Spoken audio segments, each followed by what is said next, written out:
nyata di dalam Yesus Kristus yang disebut dengan kasih karunia Allah yang menyelamatkan. Maka melalui cara ini, setiap orang yang percaya kepada Allah dalam Yesus Kristus memperoleh keselamatan real, nyata dalam kehidupannya, keselamatan di dunia, dan keselamatan dalam kerajaan surga.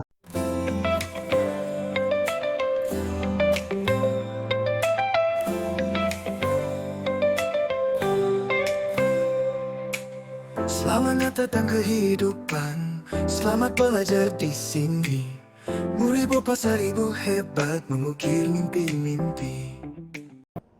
Shalom, senang sekali bertemu dengan saudara dalam renungan kita pada hari ini. Dan sebelum kita mendengarkan firman Tuhan, mari kita bersatu dalam doa.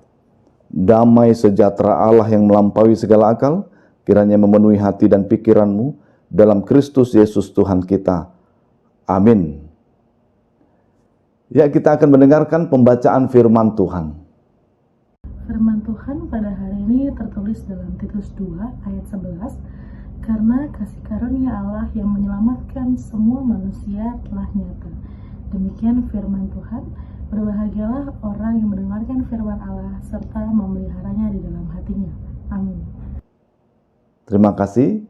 Kita akan mendengarkan pertanyaan di tengah-tengah renungan kita pada saat ini. Apakah yang dapat kita lakukan dalam menunjukkan kasih karunia Allah? Demikian pertanyaan dari saya. Terima kasih. Ya, itulah pembacaan firman Tuhan dan pertanyaan yang disampaikan guna mempertajam renungan kita pada saat ini. Kita tahu pasti bahwa sejak manusia jatuh dalam dosa melalui Adam dan Hawa, maka manusia itu hidup di dalam keterpurukan, hidup di bawah yang namanya jalan menuju kepada maut. Artinya manusia tak ada harapan, manusia tak ada keselamatan. Sehingga manusia berusaha menyelamatkan diri sendiri. Manusia berusaha untuk keluar daripada hukuman yang ditimpakan kepada setiap orang yang berdosa. Mereka melakukan kebaikan untuk amal, mereka melakukan hukum demi hukum supaya terlihat baik, bahkan dengan konsep untuk melakukan hukum Taurat, mereka akan memperoleh keselamatan. Ya, itulah usaha manusia. Namun, kalau diperiksa, kalau dilihat, kalau diselidiki, ketika mereka melakukan hal-hal tersebut, ternyata yang mereka lakukan itu tidak sempurna. Ada cacatnya, ada kesalahannya, sehingga itu merusak semua hal yang baik yang sudah dilakukan sejak mereka hidup dari awal hingga akhirnya, sehingga itu mencemarkan setiap perbuatan-perbuatan dan usaha-usaha mereka menuju kepada keselamatan, sehingga mereka jatuh kepada jurang maut. Oleh karena itu, tidak ada keselamatan melalui perbuatan baik. Maka, bagaimana caranya agar manusia memperoleh keselamatan dari belenggu dosa yang sudah dilakukan oleh nenek moyang sebelumnya? Allah memiliki solusi. Allah memiliki cara. Karena apa? Karena kasih karunia-Nya sangat besar kepada dunia ini, cintanya sangat besar kepada ciptaannya, yaitu kita semua, khususnya para manusia, sehingga Dia memiliki jalan, inisiatif untuk memberikan jalan keselamatan, yaitu melalui kematian anaknya yang tunggal, menggantikan kematian kita, melalui penghukuman yang ditimpakan kepada anaknya yang tunggal, menggantikan seharusnya kita yang dihukum.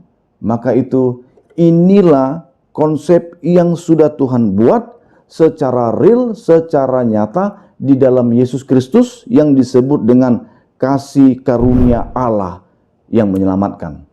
Maka melalui cara ini, setiap orang yang percaya kepada Allah dalam Yesus Kristus memperoleh keselamatan real, nyata dalam kehidupannya, keselamatan di dunia, dan keselamatan dalam kerajaan surga. Maka itu, gembiralah kita yang sudah memiliki keputusan iman untuk mengikut Yesus. Sehingga ketika kita memperoleh keselamatan itu, mempunyai janji keselamatan itu, memiliki garansi keselamatan itu, apa yang harus kita lakukan?